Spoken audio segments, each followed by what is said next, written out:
Oui, les lances et la grande échelle dans le cabanon. Comme la toune. Tout ça, c'était. Je le savais. J'ai fait semblant que tu n'étais pas là. Tout de suite, tao! Là, je me suis vendu. J'ai dit les lances et la grande échelle dans le cabanon. Puis en m'en revirant, je me suis fait parler tout de suite. Ce qui veut dire, dans mon sous-texte, que je savais très bien que tu étais à l'écoute de Mons Podcast avec son Sam, les paroles de la chanson Incendie à Rio. Si jamais tu n'avais pas loadé comme un gun, peur de personne. Tu vois, je t'en glisse un autre ici, d'Éric Lapointe. Je ne sais pas comment est-ce qu'il va, son Éric, de ce temps-là. OK. Alors, aujourd'hui, je reçois, j'enchaîne, j'ai des petits commanditaires des fois. Là, il n'y a pas de commanditaire. Pas de commanditaire, je l'ai dit, je l'ai redit. J'en fais trop de ce temps-là. Je mitraille le monde du web avec des podcasts. Les gens ne me suivent pas. Qu'est-ce que tu veux que je te dise? Je pourrais t'inventer un commanditaire. Je pourrais faire semblant. Ah, moi, j'ai plein de commandites. Même si j'en fais 4 par semaine, non. Non, on est transparent. Je suis pas là pour te bourrer de marde. J'en ai pas, là. Il n'y en a pas eu de commandite parce que j'en fais 4 cette semaine. Les gens, c'est comme ça. Je peux t'en inventer un commandite, les plantes en plastique, plantesenplastique.com.ca.qc.gouv. Si tu veux acheter des plantes en plastique, tu vas là, tu dis, je veux une plante en plastique. Les autres te répondent, ça tombe bien, nous sommes un magasin de plantes en plastique. Tu dis, je sais, c'est pour ça que je suis ici. Je suis ici. Faut que tu dises mal aussi, je suis ici. Il ne va pas dire là-bas, je suis ici. Ils vont te crisser une volée. Faut toujours que tu dises dans ce magasin-là, je suis ici pour ça. À ce moment-là, il y a échange là, de votre part, d'échange monétaire qui s'engage. Puis là, tu repars avec ma plante en plastique d'une valeur de 26 500 $ quand je l'ai acheté. Tu vois tout de suite, c'est pas de la grosse gainée. Mon invité d'aujourd'hui, un homme, évidemment, encore une fois, je dis ça quasiment à tous les podcasts, mais je l'aime d'amour. J'y ai déjà dit, Seb Benoît, dans le temps de la fureur. Je pense que je vais y en parler. On n'est pas là pour parler des émissions télé, là, mais ça, il faut absolument que j'y en parle. Regarde, on va aller y en parler tout de suite. Il est de l'autre bord du web. Pourquoi attendre quand tu peux y aller tout de suite? OK, alors 3, 4, mesdames, messieurs, bon podcast!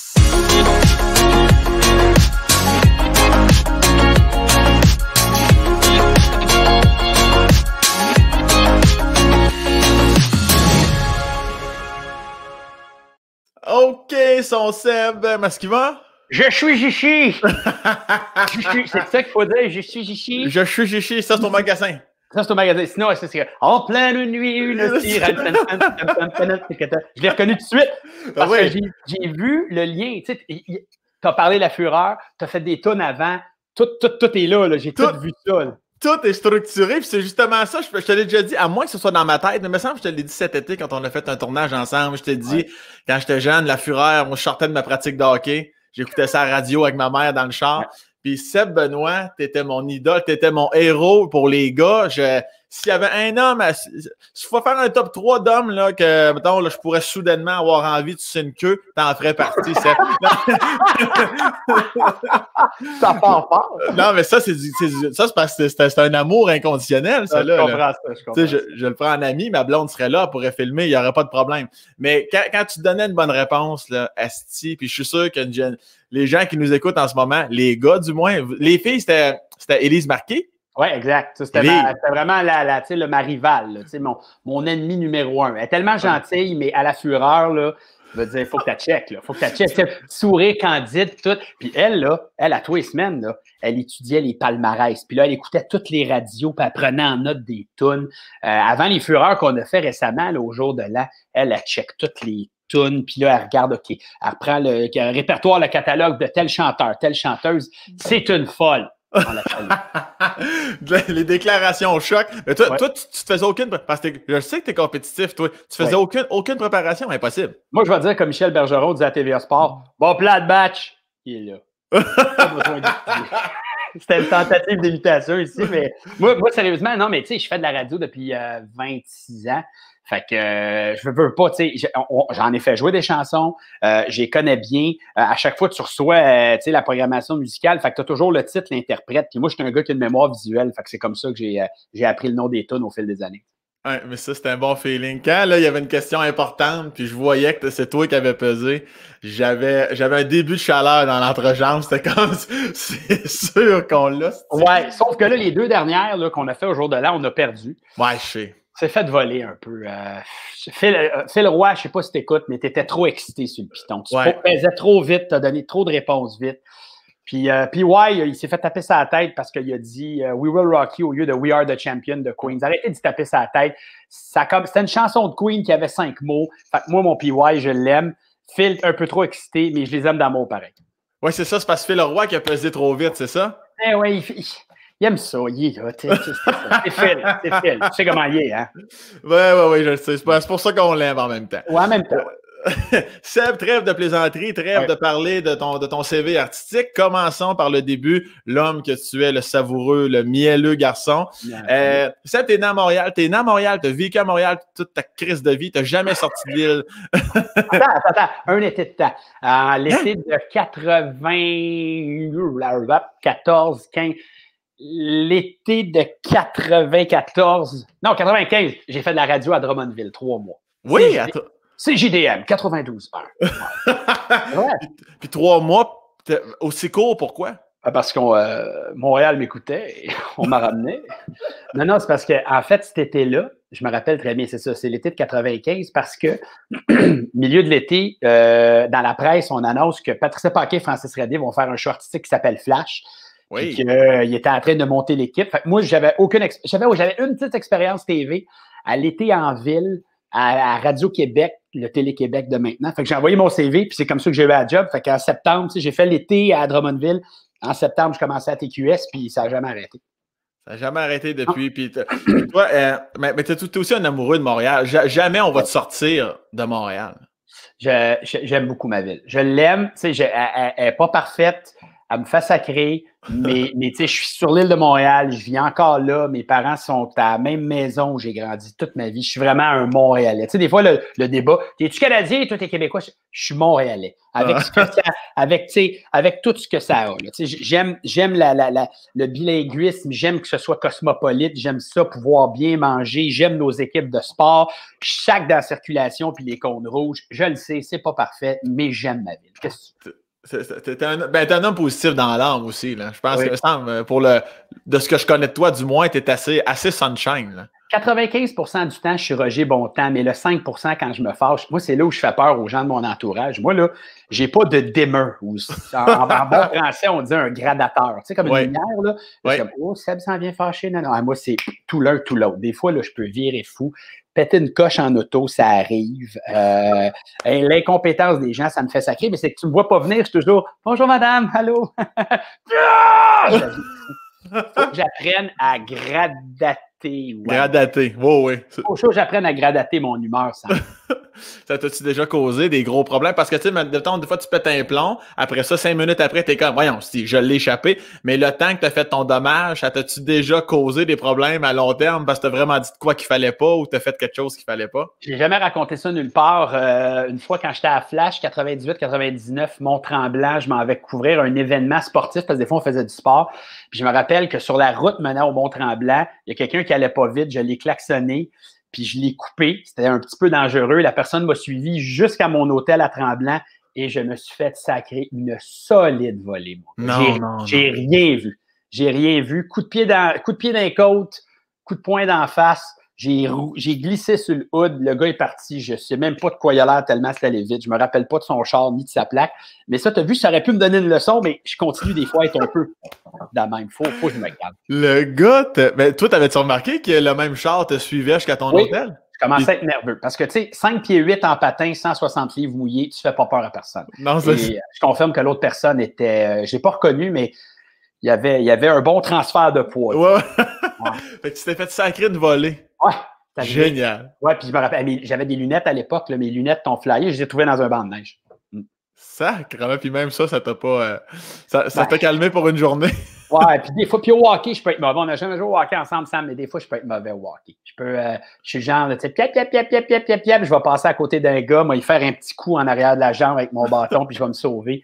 Je ne réponds pas de mes actes, mais j'aime ça comme juste faire des petits coups sur nous. Ben, au moins, t'en es conscient. Déjà là, c'est bon. Ouais, c'est ça. Mais il y a une fois, mon gars, il y a 2 ans, il est venu à ma game, 6 ans à l'époque, il m'a vu faire ça, il m'a regardé, puis là, j'ai eu un contact visuel avec lui, puis là, j'ai dit, OK, ça c'est pas un bon exemple à donner, fait que faut que je me calme. Mon gars m'en a parlé après, il a dit, c'est pas gentil quand tu fais ça au monsieur, il savait pas que tu t'en venais. Effectivement, je suis arrivé, blindside, tac, je suis parti en patinant bien vite, mais là, depuis que mon gars m'a vu, là aussi, je me suis calmé. Je me suis tellement calmé, à cette heure, je joue même plus au hockey. Ah non, ça, c'est à cause de la pandémie. Ouais, c'est ça. Des fois, vu que tu sens que tu peux avoir un petit manque de contrôle, peu importe, tu te dis-tu, hey, je suis peut-être dû pour arrêter, au-delà de la pandémie. Des fois, tu te dis-tu, je vais aller faire autre chose. Non, comme tu parles de hockey ou. Ouais, hockey. Non. Je pourrais pas m'en passer. J'ai tellement hâte qu'on puisse se rejouer. Là. Je capote. J'ai réussi à me squeezer 6 games au mois de septembre passé. Puis j'ai hâte de reprendre là, avec mes amis, là, vraiment, là, avec ma ligne habituelle. Jean-Thomas Jobin au centre, moi à gauche, Jean-Michel Dufault à droite. Ça, c'est notre ligne. Jobin, je sais que vous voulez tous le savoir. Je sais, il a l'air lent dans la vie, mais il patine en tabarouette. Il est bon. Ouais. Mais sa shot, c'est comme une feuille d'automne qui tombe. Ouais. Mais il fait des solides passes. Ouais. Jean-Michel Dufault, c'est comme un Mario Lemieux, mais en plus lent. C'est-à-dire qu'il ralentit vraiment le jeu parce qu'il est au-delà de 50 ans, mais il t'a des mains, mon ami. Puis moi, je suis comme Gallagher. Moi, je fonce au net, puis je ramasse les déchets. Aucun mérite. Mais on s'aime quand même. Je m'ennuie d'eux autres. C'est-tu ton sport de prédilection? Maintenant, il faut que tu te défendes dans un sport, c'est le hockey que tu vas prendre. OK, oui, c'est le hockey. J'ai pas un grand talent, mais ceux qui ont joué avec moi vont dire il veut, il patine, il est là, ça c'est vrai. Je tripe sur le tennis aussi, j'aime beaucoup jouer au tennis. Ski alpin, c'est le fun. Là, j'ai commencé à faire de la randonnée alpine là, pour me donner un genre, là, monter à la place de prendre un chairlift ou un T-bar, ça fait de l'exercice, descendre. Fait que je te dirais que c'est à peu près. Puis la course à pied, je cours beaucoup. Puis je suis surpris des 38 sports que tu viens de nommer en 10 secondes, là, que tu n'as pas nommé le fameux soccer. Tu es un grand fan, toi, là. Ben, je suis un fan de regarder le soccer. OK, mais tu joues pas. Non, je suis nul au soccer. Mon gars, je ne sais pas de qui retient ça. Probablement des gènes du côté de ma blonde parce que ma belle-sœur, elle a joué à quand même assez niveau élevé. Et le soccer, j'aime le regarder. Surtout voir ton gars, Sam, un jour, ça arrive. Christ, c'est vrai, tu ne veux pas d'enfant, toi. Ben, regarde, sait-on jamais. Sait-on jamais. On salue Mirani. Oui, on la salue. On la salue. Le feeling, je ne pensais pas. Là, tu sais, des fois, je regardais des pères ou des mères regarder leur enfant jouer au hockey et au soccer. J'étais comme, my God, ils sont bien fous. Je suis hystérique. Mais j'étais un bon parent. Tu sais, je ne crie pas après les autres joueurs. Je ne crie pas après. Je ne dis pas quoi faire. Il y a un coach, tout ça. Mais Christy, que j'aime ça. Je le regarde. Là, on dirait que c'est moi qui s'en va jouer le matin. Là, il a commencé à jouer compétitif. Je capote bien. Oui, parce que pour ceux qui suivent sur Instagram, on voit parfois des stories de ton petit bonhomme. On voit que tu es au terrain, on voit que c'est hot, ça quand même. Non, écoute, je te dis, là, j'attends ces moments-là. Puis là, dans l'auto, je suis OK, là, tu sais, t'as l'équipe, rappelle-toi, numéro 53, prends de la place, va pas dans ses jambes, éloigne-toi de lui. Je capote. T'as vu, je dis pas des conseils, mais c'est vrai que dans l'auto, j'y en donne avant. Mais une fois qu'il commence à jouer, je le laisse faire ses affaires. Mais c'est le fun en tabac. Fait que même quand t'es pas sur le terrain, t'es là en tant que spectateur, t'es là en tant que parent, ton gradateur monte jamais trop haut. Ça, pour l'instant, ça va bien. Pour l'instant. Pour l'instant, OK, non, là, je vais te dire, tabarouette, c'est le fun, je vais me faire rire. Notre club compétitif, on a joué à l'automne contre l'école de l'Impact de Montréal, qui s'appelle plus comme ça, là, qui s'appelle... C'est sûr que l'école de l'Impact, c'est les meilleurs. Ah oui. C'est normal. Ils vont recruter aux 4 coins du Québec les meilleurs joueurs. Mais laisse-moi te dire que je trouve qu'on a une équipe pas pire. Mais à 16-1, après même pas une demi de jeu, puis de voir que les petits gars, 8-9 ans, scoraient un but contre notre équipe, puis ils faisaient. Ah non. Pas la danse de la victoire. De même. Ben, je capotais, mais de l'autre côté, j'étais comme, OK, Seb, prends-toi, c'est des enfants. Ils ont le droit de célébrer. Mais il me semble que moi, être coach de l'autre équipe, je disais, OK, les gars, je comprends que vous voulez continuer à scorer des buts. Ça, c'est correct. Mais soyez modestes dans vos célébrations. Ouais, c'est ça. Et là, je vais t'avouer que là, je me retenais. J'étais là. Tu sais, j'admirais le jeu parce qu'il joue bien en tabarouette, mais là, j'étais comme, hey, time out, ces célébrations. Si vous êtes en train de démolir des petits gars, finalement, ça a fini 32-1. 32-1. Bon, ouais, regarde. Puis, c'est qui a scoré le but pour mon équipe? Pour notre équipe? Mon garçon! C'était-tu un beau but ou dans le gardien botté, il l'a reçu d'en face? Puis non, c'est un beau but. Non, c'est un beau but. Une vraie bonne shot, tout. Mais tu sais, ceci étant dit, c'est ça. Je raconte ça. On salue le club de foot de Montréal. Ils vont dire que c'est pas correct ce que je dis. Mais gars, c'est ça que j'ai vécu. Je l'ai vu. J'ai été témoin, je l'ai dit. Mais je me suis retenu. Mais après, j'ai appelé des gens. Je suis de même à faire ça. Je connaissais des gens au sein du club. J'ai appelé pour dire peut-être c'est pas cool. Puis, oui? Oui, je l'ai fait. Non, mais sans être fâché. J'ai vraiment ça là-dessus. J'étais comme bien calme. J'étais comme, hey, c'est un peu plate. Tu sais, en voulant dire, tu sais, c'est correct. Puis, on peut jamais dire aux jeunes, arrête de jouer. Parce que, tu sais, 8-9 ans, à des professionnels, tu peux le dire, arrêtez de mettre la pédale au fond, puis slacker un peu. Des petits gars, des petites filles, si tu y vas, mais je sais pas. Il me semble qu'on pourrait moins faire du je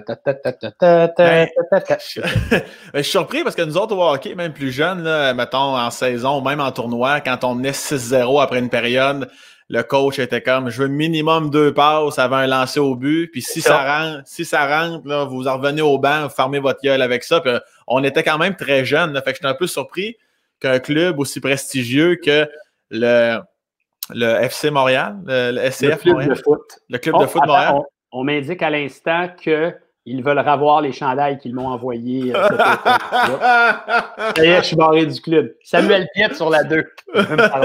Non, mais attends, c'est toute une organisation. On m'a dit d'affaire, les kids qui sont là, ils jouent sur un moyen temps. Là, mais c'est ça, les célébrations. Tu as vu, toi, tu dis que tu l'as vécu au hockey à cet âge-là.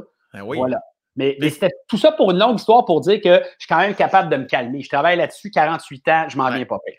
Est-ce que t'avais-tu espoir pour ton fils? Puis quand tu as vu ce match-là, tu as vu les jeunes qui étaient. À quel point ces jeunes-là étaient meilleurs que ton fils? 2 fois meilleurs, 10 fois meilleurs? J'aimerais dire peut-être pas 10 fois meilleur, pas 2 fois meilleur. Sais-tu quoi? Juste, c'est une année particulière cette année. C'était la première année de mon gars en compétitif. Ils n'ont pas eu tant d'entraînement que ça à cause de la maudite pandémie. Puis ils n'étaient pas habitués. Puis ils ont joué une game à 7 contre 7 alors qu'ils étaient habitués de jouer à 5 contre 5. Fait que ça, c'est une autre game. Fait que je me dis, tu sais, j'ai vu dans l'équipe de l'Impact des petits gars qui avaient déjà joué avec mon gars en récréatif. Puis sérieusement, si tu donnais l'opportunité à mon gars de s'entraîner autant qu'eux, je pense qu'il pourrait être dans le club. Il ne serait peut-être pas le meilleur, mais il serait dans le club. S'il avait l'opportunité de s'entraîner autant. Non, il y a vraiment un bon potentiel, mais je ne vais pas m'emballer, mais c'est juste en ce moment, c'est juste le fun. Moi, le plus important, là, je vais être vraiment sérieux. J'ai pas, même si je triperais au bout, là, je veux juste que mon gars, il bouge. Je veux juste qu'il soit actif. Je pense que sa mère et moi, on lui montre l'exemple. C'est important de montrer qu'on est actif. Sur les écrans, affaler devant la TV, oui, une fois de temps en temps, mais il faut bouger. Ça, c'est une valeur super importante. Ben, c'est certain que tu montres l'exemple parce que je reviens à ton compte Instagram dans tes stories, je trouve ça beau au bout. Non, mais tu sais, beau temps, mauvais temps, à aller suivre Seb Benoît sur Instagram. Et si t'as tes souliers, puis même s'il mouille de la marde, t'es là, puis tu cours. Non, mais tu te tiens en forme, pas possible. Oui. Ben, ça, c'est drôle. D'ailleurs, Seb Benoît 72 pour l'Instagram. Non. On va le mettre en bas de la vidéo, ton lien Instagram cette soir. Non, mais c'est parce que c'est vraiment, c'est drôle, tu me suis. C'était une blague. L'automne passé, je m'entraînais pour un marathon, puis tu as des sorties qui sont comme obligatoires, puis à chaque fois, c'était la longue sortie. Tu as une longue sortie. C'est une qui est, tu trails 12, 14, 16, tu trails jusqu'à 32 km. À chaque fois, il faut que tu le prévois dans ton horaire. Tu pars 2h30, 3h. À chaque fois, il pleuvait. Et là, j'étais comme, calé de ma fenêtre est là, j'ai pas le choix, il faut que j'y aille. Je me suis fait tellement mouiller dessus. C'était ridicule. Mais j'y vais pareil. On y va. Puis, c'est sur la fin de semaine aussi, on est actif avec notre petit gars. Là, on fait bien les affaires. Mais moi, j'aime ça courir. Puis, tu sais pourquoi je cours? Hein? Parce que, je veux dire, quand tu animes une émission Coup de foudre, tu s'en vas peut-être sur ta 7e saison, puis tu as 48 ans et que le métabolisme ralentit, tu n'as pas le choix de bouger un petit peu, tu sais. Mais ah oui, c'est vrai, t'as 48. Non, attends, c'est-tu le bout où tu me dis, hey, ça paraît pas? Oui, c'est ce bout-là. C'est ce bout-là. Hey, ça paraît pas, Sébastien. C'est donc bien fait. Non, mais c'est vrai. Non, mais c'est vrai, 40. T'approches de 50. Je pensais pas. Non, sincèrement, je finis bientôt. Là, moi. C'est bientôt terminé. Je veux dire, pour moi, le podcast avec Sam, avec son Sam, puis après ça, ça s'en va en descendant. C'est la déclinaison. C'est le top. Après ça descend. On est à l'apogée. Et pourquoi Seb Benoît 72? C'est-tu ton année de naissance? Non? Oui? Non? Et c'est une bonne réponse. 48 ans, 72. Ouais, je suis né le 25 novembre 72. J'ai toujours aimé le chiffre 62. Dans mon numéro de téléphone que tu as, mais qu'on ne révélera pas, il y a un 7-2. Moi, je suis un gars de chiffres. C'est un peu obsessif, voire même un peu top maladif. Mais je tripe ces chiffres. Des fois, ça me dit à quel point, parce que j'ai reçu récemment sur l'espace casse le bon vieux Paul Oud. Oui. Et Paul Oud me parlait de son amour des chiffres. À quel point là, t'es amoureux des chiffres? Là? Non, Paul Oud, c'est le Yoda là, des chiffres. Moi, je suis un jeune padawan. OK. Mais je sais pas, il y a comme des chiffres qui sont chanceux dans ma vie. Tu sais, comme le 72, le 27. Date de fête, moi, c'est le 25, ça n'a jamais rien changé. Mais le paroxysme, là, tu vas comprendre que là, moi, je capote, là. Notre garçon est né le 12 décembre 2012. Fait que c'est 12, 12, 12. J'ai demandé à ma blonde si tu pouvais le popper à midi 12, ce serait malade. Ben non, ça a tout ruiné le plan. 9h35, il est sorti. Ah, mais c'est ça. Moi, je l'aime beaucoup, ta blonde, mais des fois, je la trouve un peu égoïste. Puis ça, c'est un bon exemple, ça, je trouve. Elle aurait pu s'en retenir un peu au niveau de la ploune. Là, c'était bien ordinaire de sa part. Je vais être fair à son égard. C'était par césarienne qui était planifiée. Fait que ça, c'est weird. Ça. Peux-tu raconter ça ou tu veux pas qu'on aille là? Ben non, tu peux dire qu'elle s'est chier ses cuisses aussi, il n'y a pas de problème. Là. Non, je veux pas le savoir. Ça, c'est un petit amour en tabarouette. Non, une césarienne planifiée, là, c'est que c'est bon parce que il y avait une possibilité que ça tourne mal pour ma blonde. Ils ont dit, je pense qu'on va faire une césarienne. Dans ce temps-là, là, tu as un rendez-vous à l'hôpital. Comme si tu allais te faire checker un rein ou passer une radiographie. Fait que là, ils ont dit à ma blonde, alors on ferait ça peut-être le 10 décembre, le 11 décembre ou le 12 décembre. Fait que là, je te jure que c'est moi qui ai dit à ma blonde, hey, Karine, le 12 décembre, ça serait malade, 12, 12, 12. Là, elle m'a regardé, puis elle a fait, OK, c'est correct. Fait qu'on est arrivé là, puis ben, tu donnes ta carte d'assurance maladie, tu arrives, puis comme tout est prévu, il n'y a pas de « Oh, elle se rend en labeur pendant 14 heures ». Non, c'est comme, tu rentres là, elle se fait geler, elle sent plus rien, plique, il ouvre, le bébé sort, c'est réglé. Ça a été comme, c'est vraiment super, super facile. Fait que c'est pour ça que je peux pas y reprocher le midi 12 parce que le rendez-vous, il était à 8h30 le 12/12/2012. T'as-tu pensé quand même essayer de voir à ce que l'heure du rendez-vous puisse être à plus vers midi, 11h30, quelque chose? J'ai regardé. Là, on m'a dit, hey, moi, je suis tanné d'avoir une grosse bédaine. Là, j'aurais pu me faire accoucher le 10 ou le 11. Je t'accorde le 12, puis Mais la raison pour laquelle elle a cédé sur le 12, c'est qu'elle ne voulait pas savoir le sexe de l'enfant. Puis ça, c'est maudit, ça, quand tu es un père, puis tu veux savoir. Tu sais, mettons, là, ta blonde, ta blonde tombe enceinte. Sam, je ne veux pas savoir le sexe de l'enfant avant la naissance. Ce sera un moment merveilleux. Moi, sincèrement, je ne trouvais pas ça merveilleux. J'aurais voulu savoir tout de suite, OK? Fait que, mais qu'est-ce que tu veux faire? Dans ce temps-là, il faut que tu respectes le choix de la personne, puis tu y vas là-dedans. Fait que, elle a eu le choix de ne pas savoir le sexe, j'ai eu le choix de la date, mais là, l'heure, j'aurais poussé ma loque un petit peu. Ça aurait été malade avec ton petit chronomètre de dire au médecin, OK, c'est là. OK, c'est bon. Sam, on le sait, tu as une culture générale très impressionnante. Ça fait plaisir. Non, mais tu sais, c'est tes cheveux en broussailles, le cœur en chamade. Sérieusement, ça n'a pas de sens. C'est parce qu'ils sont longs, ben non? Non, ils sont hors contrôle un peu. Tu vas voir, avec l'âge, on perd le contrôle sur beaucoup de choses. Les genoux, la prostate, les cheveux. Et même moi, à bientôt 32 ans, des fois, je trouve ça un peu catastrophique. Oui, culture générale, on était là. Oui, ça part-tu de tes parents? Parce que moi, dans ma tête, tes parents, ils ont 14 doctorats chacun. Puis ils t'ont tout appris, tu avais 6 ans. C'est quoi ton histoire? Es-tu enfant unique pour commencer? Oui, je suis enfant unique. OK. Ma mère, ça a pris du temps avant de m'avoir. Tu sais, elle m'a eu en 72, elle avait 33 ans. Là. Vous allez me dire, 33 ans, il n'y a rien là. Mais à l'époque, c'était quand même considéré comme, tu sais, bon, fait, ma mère, une fois qu'elle m'a eu, elle m'a regardé, puis je pense que le mot qu'elle a employé, c'est « Ah, il est parfait », elle avait dit, fait qu'elle n'en voulait pas d'autre. Mais mes parents, OK, ma mère, ça c'est peut-être le côté de moi qui est le fun. Ma mère, pharmacienne, ils sont toujours vivants, 81 ans, pharmacienne dans le milieu hospitalier. Puis, tu sais, ma mère, là, ça y va par là. Ça roule, elle est cartésienne, elle était même la boss à sa pharmacie. Mon père, lui, ancien prof de littérature, prof de cinéma. Un peu plus de « Hey! » Tu sais? Alors, il y a le côté artiste, peut-être créatif, qui vient du côté de mon père, mais mon côté un peu tout de ma mère. Fait que je pense que je suis un habile mélange des deux. Mais tu sais, ils n'ont pas 14 doctorats, mais ils m'ont donné, j'aime dire, c'est le bout sérieux de l'entrevue, qu'ils m'ont donné toutes les opportunités pour bien réussir. Fait que non, c'est l'école. Puis j'ai fait mes études en droit aussi. Fait qu'en droit, tu apprends un paquet d'affaires. Fait que tu sais, moi, c'est ça. Moi, ma vie, c'est comme tu vois, il y a une grosse logique dans ma vie. Moi, j'ai fait mon bac en droit. J'ai eu mon barreau. Puis, tu sais, je voulais être un avocat pour poser des vraies questions, pour défendre la veuve et l'orphelin, pour arriver comme ça, puis dire à un moment donné à quelqu'un, « Madame, prenez-vous le 40 000 ou vous allez aller dans l'œuf numéro 2? » Tu vois? Je pose des vraies questions. Tout ça pour ça. Hostie que c'est drôle, ça! Ça n'a pas où je m'en allais avec ça. Hein? Tu m'as complètement... Chris, tu m'as déjoué en Chris, là. J'ai pas vu. mais tes études en droit, tu l'as-tu fait sous... ça a toujours l'air...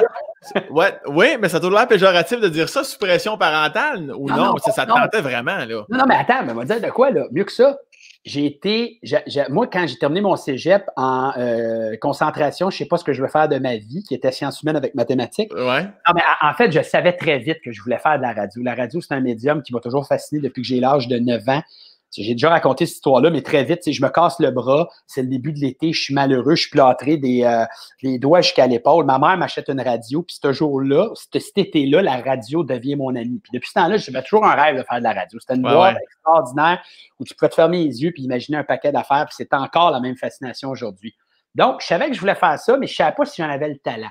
Puis, quand est arrivé le temps de faire l'université, j'ai fait une demande en communication à l'UQAM, une demande en communication à Concordia, puis j'ai été refusé aux 2 endroits. Ah ouais? Ouais, puis j'avais fait aussi une demande en droit. Pourquoi? Parce que, pas que j'aimais ça nécessairement, mais mon père m'avait dit, tu sais, tu veux communiquer dans la vie, mais encore, faut-il que tu aies quelque chose à communiquer. Puis le droit, c'est une super de formation. Ouais. Puis il y a beaucoup de gens qui l'ont fait puis qui ont fait des communications. Tu sais, le groupe Les Cyniques des années 70, c'est tous des gars qui se sont rencontrés ces bancs d'école en droit à l'Université de Montréal. Claude Meunier, il a son droit. Grégory Charles, il a son droit. Alors, je m'étais dit, tu sais, me faire une tête là-dessus. Puis en même temps, je voyais aussi l'opportunité à l'Université de Montréal de faire de la radio à CISM, la radio qui célèbre là, ses 30 ans en ce moment. Là. Puis ben, c'est comme ça que j'ai fait mes études. Puis en même temps, en parascolaire, il y en a qui faisaient du sport. Là, je faisais plus de la radio. Puis ben, c'est probablement là où, tu sais, c'est ça, j'ai emmagasiné bien des affaires. Fait que non, je l'ai vraiment fait pour communiquer. Après ça, le barreau, je t'avoue, je suis allé un peu parce que je suivais mes amis, puis je m'étais dit, tant qu'à avoir fait ce parcours-là, m'aller me chercher le titre. J'ai gardé le titre d'avocat jusqu'en 2012. Puis là, un moment donné, en 2012, ils ont commencé à demander des formations professionnelles, c'est-à-dire à tous les 2 ans, de faire 30 heures de formation pour te remettre à jour. Ouais. Puis j'ai fait ça le cycle une fois, puis j'ai trouvé ça emmerdant. Puis là, je me suis dit, écoute, ça fait comme 15 quelques années que je fais ça, ben, peut-être que je vais continuer à faire. Tu sais, imagine, ça m'a pris tout ce temps-là de me convaincre que j'étais fait pour le showbiz. 2012, j'ai commencé en 95. Tu sais. Fait que ça m'a pris tout ce temps-là pour faire ben finalement, peut-être que ça va être ça ma vie. Tu sais. Alors, j'ai lâché mon droit depuis ce temps-là. Fait que peut-être que ça vient de ça, mais tu sais, en général aussi, les connaissances, c'est que je suis un gars curieux, j'aime écouter des affaires, j'aime lire des choses, tout ça. Puis en même temps, il faut que je me tienne au courant dans la vie parce que ma blonde, là, est médecin et avocate. Ah, OK. Allez, merde. Tu sais, là, mettons, là, t'arrives, là, tu vas avoir un débat sur quelque chose. À gosse. Ça. Voilà. Ça doit être assez magique, vos débats, parce que toi, avec, tu donnes dans Nasty, là. Oui, quand même. Mais tu sais, elle est comme rigoureuse. Puis comme dit mon fils, et ça, c'est histoire vraie. Histoire vraie. L'autre jour, mon gars, il a fait c'est drôle, ma famille. Ma maman, elle sauve des vies. Mon papa, lui, il ouvre des œufs. c'est ben garde. T'en iras à la game de soccer tout seul, mon petit gars, dans le point, tu vas voir, c'est moins drôle. Ah ouais, la cave, mais voyons, il pète une coche contre son gars.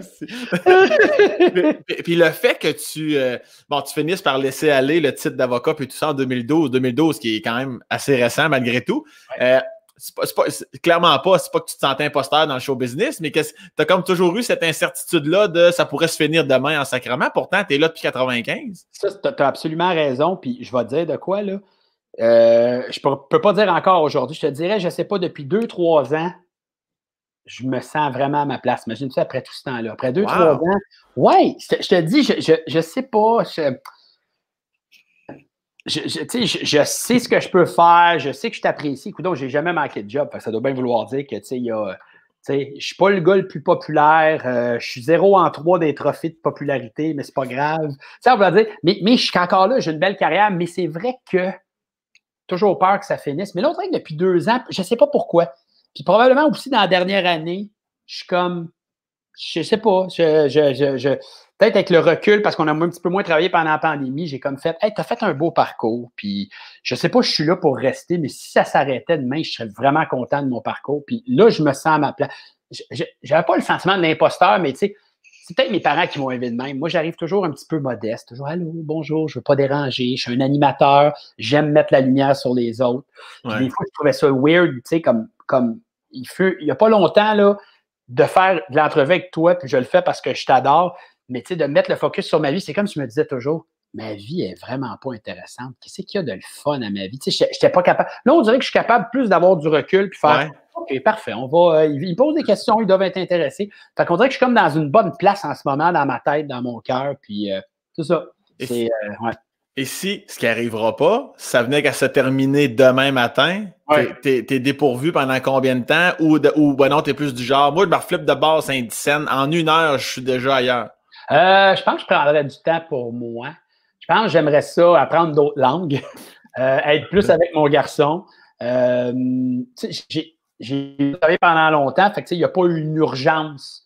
Là, tu vas me dire, ben oui, sa blonde est médecin, il n'y a pas d'urgence. On va dire, ils vont être capables de vivre. Mais c'est vrai que je pourrais prendre le temps juste de. Tu sais, moi, je fais de la radio au quotidien depuis 26 ans. Mon affaire, ça n'a jamais arrêté. Ça roule. Ouais. Peut-être que je prendrais le temps de m'arrêter, peut-être pour prendre quitte à moi, j'essaie apprendre une nouvelle langue, apprendre à bricoler des affaires, je sais pas. Je pense que 1 an peut-être, je serais capable de m'arrêter, puis après ça, la bougeotte me reprendrait. Ouais, c'est ça.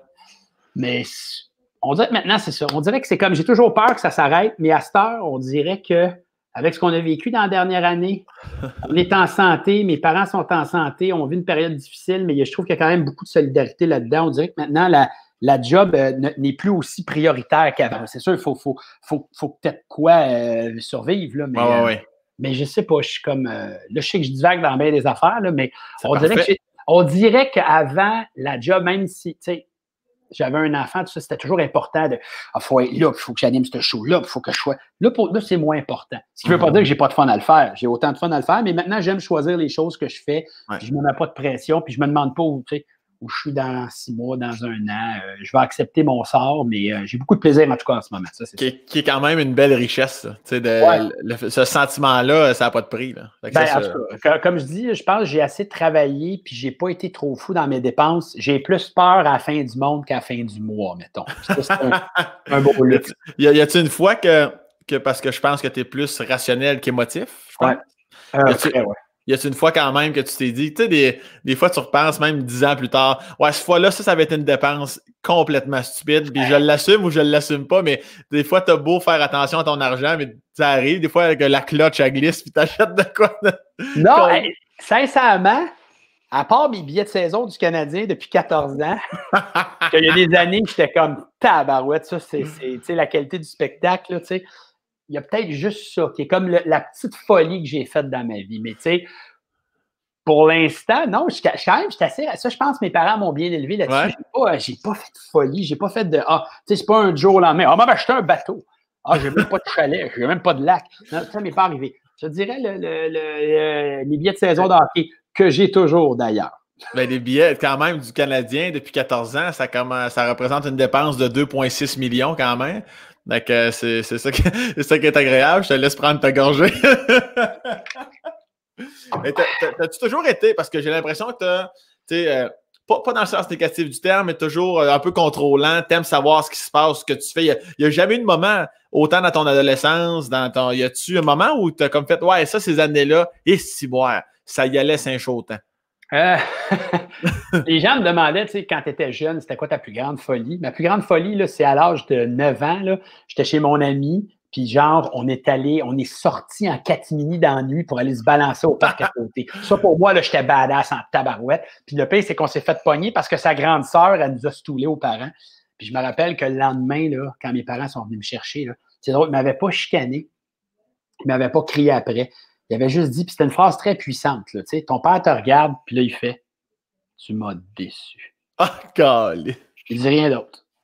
Tabarouette. Sincèrement, ça marche plus fort que maudit zouave, qu'est-ce que t'as fait, calé? Ça avait comme. Et puis, mais c'est vrai que j'ai pas eu d'incartade.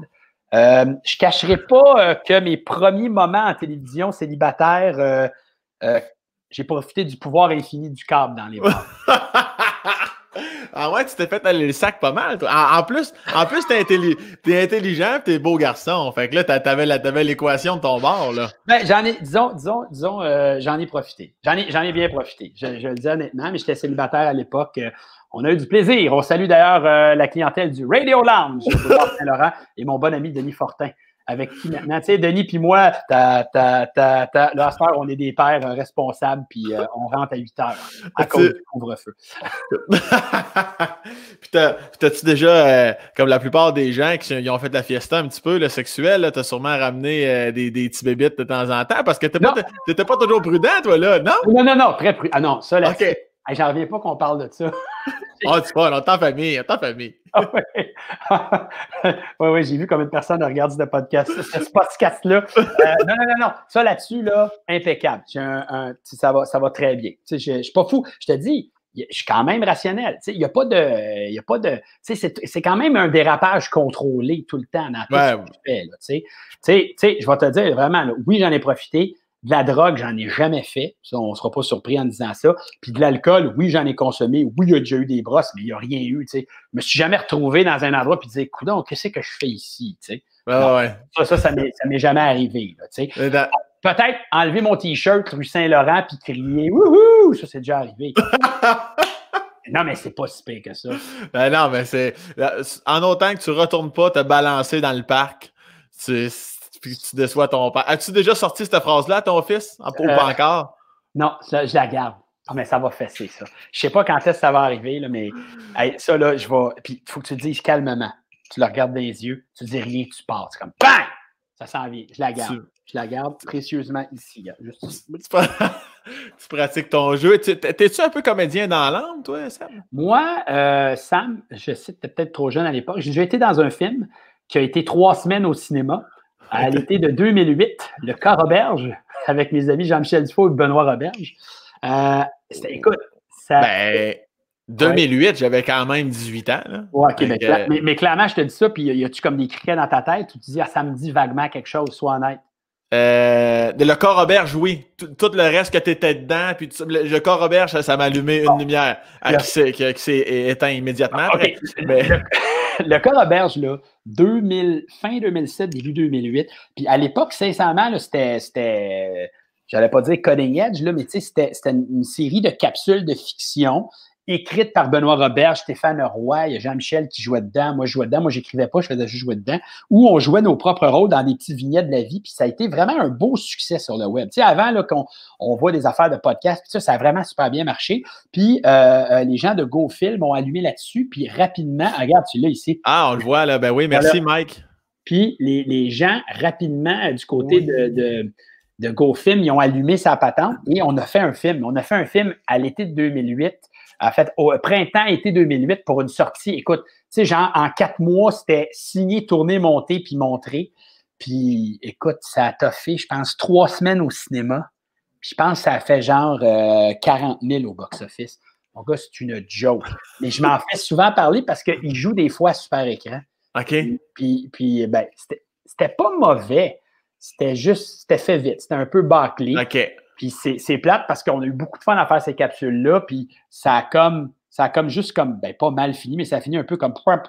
Fait que j'ai joué là-dedans. J'étais pas à mon top. Je suis pas un comédien dans la vie, mais tu sais, si jouer mon rôle, je suis capable, mais jouer une affaire de fiction ou un homme mourant, tu sais, là, ça serait une autre paire de manches. Ça, j'ai pas ce talent-là. Tu serais bon pour jouer un gars qui se fait crisser une volée dans un stationnement parce qu'il a comme coupé quelqu'un d'autre sur la route. Ça, je suis convaincu que du haut de ton expérience, tu serais capable. Je te confirme que je slide très bien sans capote. Seb Benoît, cascadeur et animateur. Ça, c'est vraiment... Puis en tant qu'enfant unique, est-ce que tu arrivais, tu sais, parce que nous autres, on était 3 dans la famille, puis ça arrivait des fins de semaine que j'avais pas de hockey, que je trouvais des fois peut-être le temps long parce que tout le monde fait ses petites affaires. Toi, en tant qu'enfant unique, tu te souviens-tu de certaines longueurs ou tu étais comme, moi, j'arrêtais pas de créer sans arrêt ou tes parents vraiment étaient... Non, mais je pense que je créais. Écoute, je me rappelle là, que je joue au hockey-ball dans le sous-sol tout seul. Ouais, ça, je connais ça. Tu sais, genre, je sais pas, j'ai comme un mini hockey en plastique, là, avec une balle, là, puis je mets la balle, je whip la balle de même, puis je fais des arrêts avec mon gars. Puis là, je m'auto-score. Des fois, je m'auto-arrête. Puis je me rappelle, je pouvais triper là-dessus. J'avais mes cartes de hockey. Je n'ai pas souvenir, je me suis ennuyé. J'ai pas souvenir aussi que mes parents m'ont jamais dit genre, ah, tu nous as demandé un petit frère, une petite soeur. Jamais, jamais, jamais. Je sais pas, j'avais du plaisir. J'avais des amis sur la rue. J'avais des amis dans un autre quartier, mais je m'ennuyais pas. Mais mes parents non plus. Mes parents n'étaient pas non plus go, go, go, go, go. On a beaucoup voyagé quand j'étais jeune, puis ça, c'est bon pour la culture, tout ça. Mais ils n'étaient pas toujours à me mettre de la pression. Mais j'ai salué parce que ils m'accompagnaient à l'aréna, ils m'accompagnaient sur le terrain de soccer, puis mes parents, ils faisaient un ride jusqu'à Saint-Sauveur, puis mon père ou ma mère avait un livre dans les mains, puis j'avais mes cours de ski, puis ils m'attendaient au bas de la pente. Puis ça, les parents, là, quand vous investissez du temps de même, moi, je vais leur être reconnaissant toute ma vie pour ça. Ben, c'est ce que tu fais avec ton fils aussi. C'est ça, exactement. Puis je me calme quand l'autre équipe gagne 16-1. 32 hein? Mais c'est ton fils qui a fait le but, fait quand même temps. C'est beau, je t'ai dit, il l'a lancé, t'es comme PAF! Tu me l'as pas expliqué en détail, mais je sens que tu as des étoiles. Tu veux-tu nous l'expliquer, le but de ton fils? Ça me ferait plaisir, ça. Il a profité d'une erreur, un défenseur a passé, coupé à la passe tout de suite, il a dégainé. Il a dégainé. Tel un Tyler Toffoli. Ça a monté, puis c'est une belle shot. Il y a une bonne shot, c'est un gaucher. Ça, c'est bon. Les gauchers, c'est ouf. C'est haut. Ouais, c'est plus rare, ça, les gauchers. Puis quand ton fils fait un but, est-ce que tu réagis autant que quelqu'un qui gagne le gros lot? Non. Non, à chaque fois, c'est toujours la petite affaire. Je pense que j'essaie de pas trop réagir devant les autres parents. Je fais ça.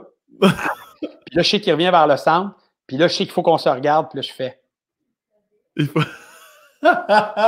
Juste genre, je t'ai vu. Ouais, j'étais là. Ouais, il me regarde. Mais mon gars, il est drôle parce que quand il score un but, il fait pas de célébration. C'est un peu plus, puis il va chercher la balle dans le but, puis il la ramène au centre. On continue! C'est drôle. Ça va peut-être changer un moment donné. C'est qu'est-ce que ton fils fait ou dit, peu importe sport ou non, dans la vie, qui te rend le plus fier? Tu dis ça, là, c'est pour moi, c'est ce qui vient me chercher le plus au niveau de la fierté avec mon fils. Écoute, j'ai encore en souvenir un appel qui a été fait. J'ai trouvé ça vraiment cool quand on l'a envoyé à l'école maternelle. Donc, tu sais, c'est la fin de la garderie, première journée à la maternelle. C'est comme une journée d'intégration. Ils font une demi-journée. Puis le lendemain, le directeur appelle ma blonde et moi. Je me rappelle encore, on était dans l'auto, je m'en allais reconduire ma blonde à sa job. Puis là, il dit bonjour, excusez-moi de vous déranger, tout ça. Je voulais juste vous dire que hier, à la journée d'intégration, on a remarqué que votre garçon, à un moment donné, il a vu quelqu'un qu'il ne connaissait pas, qui venait à peine de rencontrer, pleurer parce qu'il s'ennuyait de ses parents, puis il n'arrivait pas à faire le dessin. Puis votre garçon, spontanément, est venu le consoler en lui disant regarde, on va faire un dessin ensemble. Wow. Sam, je te jure, là, j'y pense, j'étais comme wow. Fait que là, le directeur, il dit votre fils fait déjà preuve d'une empathie extraordinaire. Là, j'étais là, OK. Là, ça.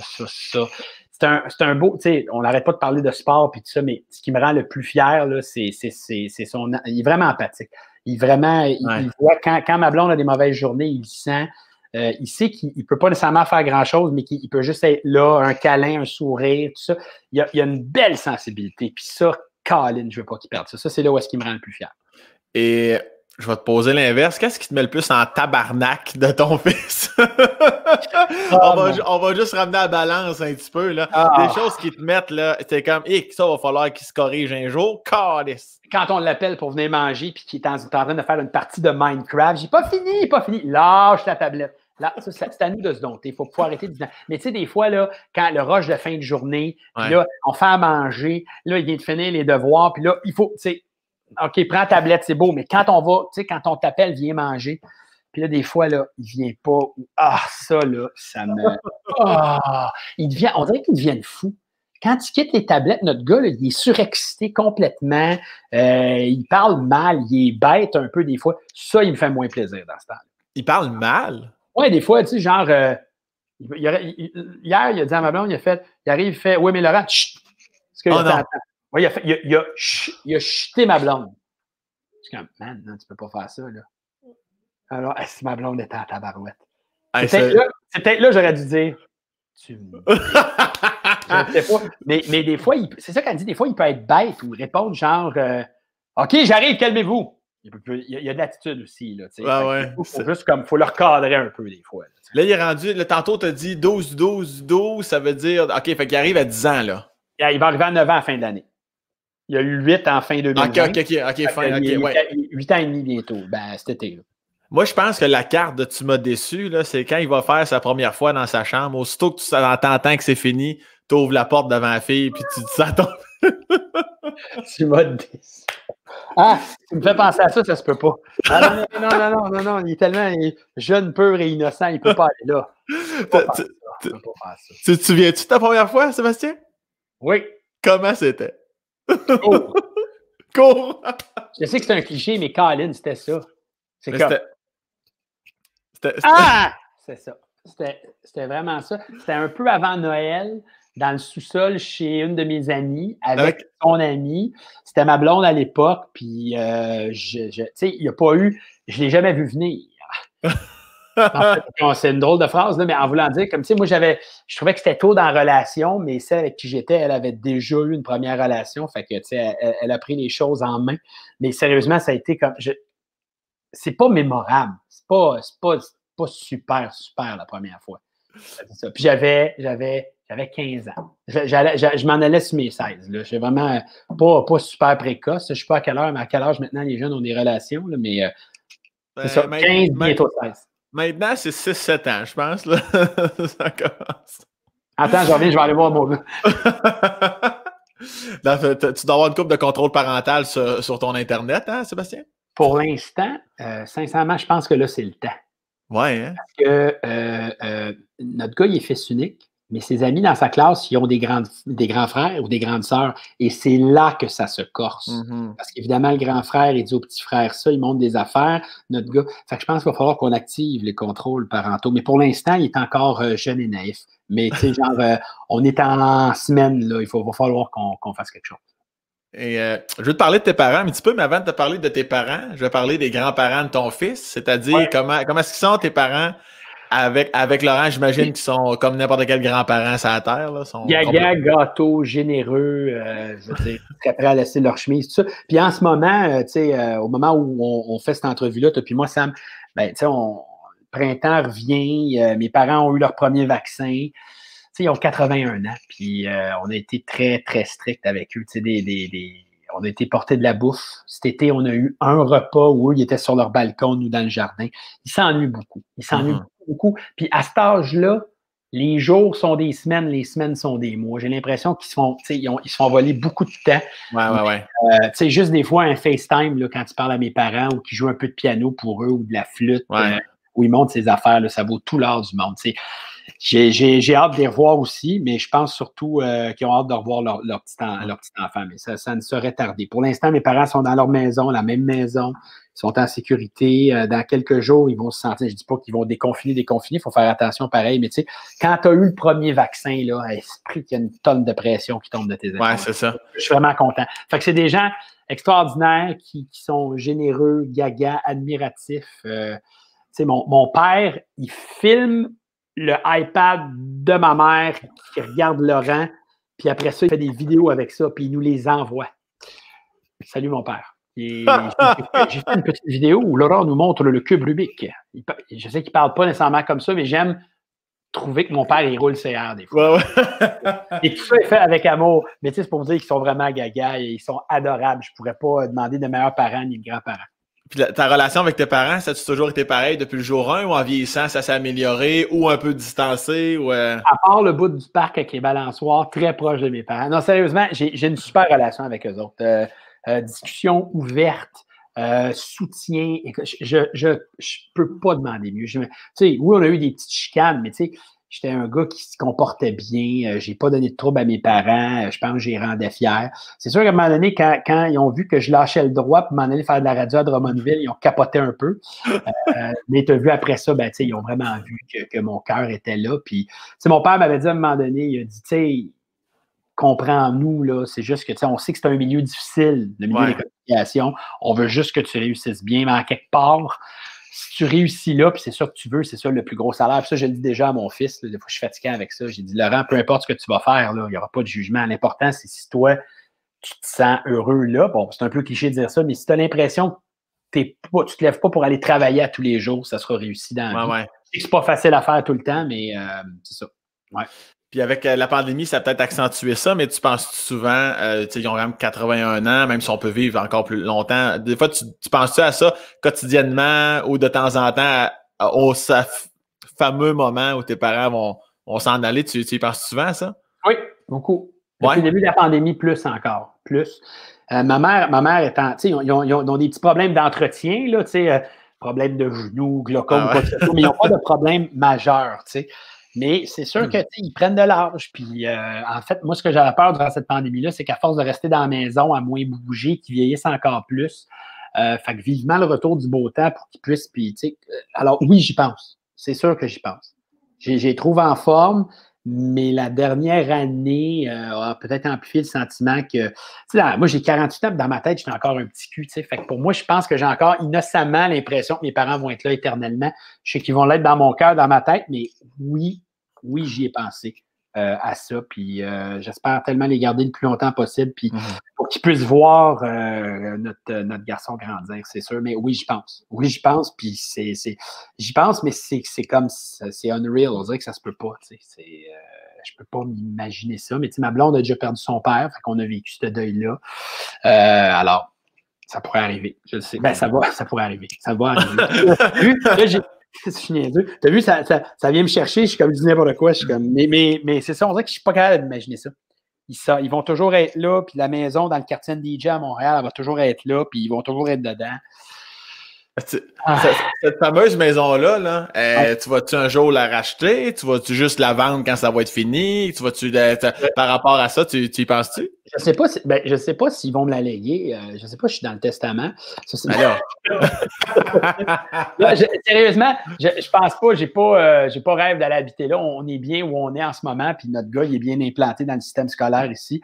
On n'est pas dans le même quartier. Je sais pas encore, mais je peux vous dire une chose. Tu sais, le gars, il fait déjà un pitch de vente. Cette maison a été entretenue de manière superbe. Depuis. Hey, mes parents, là, je ne dirais pas comment elle va à la maison, là, mais je pense qu'il l'a acheté début des années 70, genre 30 000 $. Imagine. Ouais, je sais, c'est complètement ridicule. Payé 28 000 fois. Ça n'a pas de sens. Fait que, oui, j'ai pas. T'as vu, gars, tu me le demandes, puis j'ai comme pas fait de plan parce que pour moi, ils sont encore là pendant. Ouais, c'est. Puis je reviens au petit Sébastien Benoît que tu étais au primaire, là, 0-6 ans, là, au primaire. Étais-tu celui qu'on a toujours connu? T'avais-tu beaucoup d'amis? Dans quelle strate de classe tu te situais? Étais-tu déjà un peu nerd, un peu cool, un peu... Un peu nerd. J'étais plus jeune, hein, parce que ça c'est l'autre affaire, il n'a pas parlé. Là. Je suis rentré en première année. Moi, je suis né un 25 novembre. Je suis rentré en première année à 5 ans. Fait que j'étais déjà une année avant mon temps. Puis après ça, pour faire une histoire courte, mon primaire, je l'ai fait dans le système français. Mes parents m'avaient envoyé là. Tu sais, genre, ça dit quelque chose, au Collège Marie-de-France, Stanislas, mais j'ai fait ça à Marie-de-France. Puis, eux autres, ils ont une année de moins au primaire, mais une année de plus au secondaire. Fait que pour garder ça simple, au lieu de faire 6-5 ou 5-6, j'ai fait 5-5. Fait que ça fait en sorte que je suis rentré au secondaire, j'avais 10 ans. Je suis rentré au cégep à 15 ans. Je suis rentré à l'université à 17 puis j'étais avocat à 20 ans. Fait que tout ça pour dire, je ne suis pas ça de me vanter, mais j'ai toujours été le plus jeune. Puis je ne suis pas grand à l'époque. Fait que je te dirais qu'au départ, je n'étais pas le rejet de la classe, je ne faisais pas rire de moi, je n'étais pas un souffle-douleur, mais je n'étais pas le plus cool, je n'étais pas le plus populaire de la classe. J'avais mes amis, j'ai réussi à me faire des petites blondes à gauche, à droite, mais j'étais comme average. Je réussissais bien à l'école, mais il fallait que j'étudie pour. Je savais que si je mettais le temps, j'allais avoir des bonnes notes. Je n'étais pas comme le gars ou la fille énervante qu'elle ne fait rien et elle se pète à 97, ça, c'était pas moi. Mais à l'époque, c'est ça, j'étais plus petit, j'avais une coupe bol, comme René Simard à l'époque. Puis, je me suis fait un peu niaiser. J'en pitché dans un banc de neige, mis en V dans une poubelle. Mais j'en ai pas souffert. T'sais. Mais c'est drôle parce que c'est ça, des fois, je rencontre des gars qui, clairement, ils étaient comme un peu chiens avec moi. Là, puis là, je les revois des fois dans des événements. Puis c'est drôle, ils ont plus le goût de me mettre en V dans une poubelle. À part le gars au Mont-Tremblant qui m'a suivi sur le capot de porte. Ça sera encore la shot sur un tapis rouge, une fois adulte, qui te calisse dans une poubelle sur Saint-Denis. Hein? Ça serait spécial. Hein? Puis si ton. Je vais faire une parenthèse avant de parler de ton secondaire, là, mais je veux dire, est-ce que si tu apprenais que ton fils vivait ça, une forme d'intimidation, peu importe, là, j'imagine que comme n'importe quel père, toi, tu dois être, de ce que tu me dis tantôt par rapport au sport, puis tout ça, tu dois être. Jusqu'où tu irais pour faire une intervention? Ah, j'espère que J'espère que ça ne sera pas. Tu sais, je vais dire une autre affaire aussi que je n'ai pas mentionnée nulle part. Là, on s'aime, on se dit des affaires. Mon gars, ça va super bien à l'école. Puis le système scolaire a proposé qu'il soit accéléré. Fait qu'il y a comme. L'année passée, il était en première année. Ouais. Puis après la semaine de relâche, après avoir étudié un peu son comportement, rentré en deuxième année, mais il a fait 3 jours en deuxième année. Puis après ça, ils ont fermé les écoles à cause de la COVID. Fait que finalement, il a fait sa deuxième année à la maison avec sa mère et son père. Puis nous autres, on pensait qu'elle allait être en deuxième en septembre. Nous, il est en troisième. Fait que notre gars, il a 8 ans, il est en troisième. Il réussit super bien. Puis je vais t'avouer que académiquement, j'avais aucune inquiétude. Parce que je le sais qu'il est vite pas les affaires. Mais socialement, ça me fait peur. Ouais, hein? Là, je suis rassuré parce que je savais pas ça. Là. Messenger, ça existe avec les enfants. Ça s'appelle Messenger Kids. Tu es un parent, puis tu peux comme créer un autre système Messenger pour ton gars ou ta fille, puis tu contrôles les appels. Puis sincèrement, si je me fie au nombre d'appels qu'il reçoit, il n'y a pas de problème de socialisation à l'école. Puis ça me rassure. Mais c'est sûr que ça pourrait arriver. Jusqu'où on pourrait aller, je pense que je serais capable d'aller. Je ne sais pas jusqu'où, mais encore une fois, c'est peut-être moi qui mets la tête dans le sable là, en voulant dire ça n'arrivera pas, ça n'arrivera pas, ça n'arrivera pas. Pour l'instant, on est chanceux, mais sacrifice. C'est un vertige pareil. Quand tu as un enfant, les premières années de sa vie, son monde, c'est son père et sa mère. Puis là, des fois, après ça, il s'en va à la garderie. Puis quand il se met à parler, des fois, il se met à parler d'amis puis d'histoires dans la journée. Puis là, c'est là que tu as un vertige. Tu fais OK, il y a une vie quand on n'est pas là. Puis c'est là que on dirait que c'est plus là que ça m'a frappé. Il y avait 3 ans et demi, 4 ans, puis il commençait à dire Chloé a fait ça, puis Sophie a fait ça. Puis là, c'était comme OK, attends, c'est vrai, là. Il se passe des affaires dans la vie de notre gars, il interagit, il se fait dire des affaires, il dit des affaires, puis nous autres, on n'est pas là. Puis c'est là que tu as peur. Tu te dis, il faut qu'il soit, j'espère qu'il est fin, j'espère qu'il n'est pas méchant, j'espère qu'on n'est pas méchant avec lui. Puis là, c'est un Christi de vertige. Mais c'est ça, tu apprends à dealer avec ça. J'espère juste pas avoir affaire avec l'intimidation, mais c'est sûr que s'il y en a, je vais être très proactif. Mais je ne dirais pas de répliquer avec un coup sournois pendant que la prof ne regarde pas. Comme Sébastien Walker. Tu sais que j'ai quand même déjà dit à mon gars une fois après une game, il s'était fait accrocher 2 fois par le même gars. J'ai dit la prochaine fois, accroche le gars, mais check si l'arbitre il regarde ailleurs. J'espère que ma blonde ne regarde pas en ce moment ce podcast. J'ai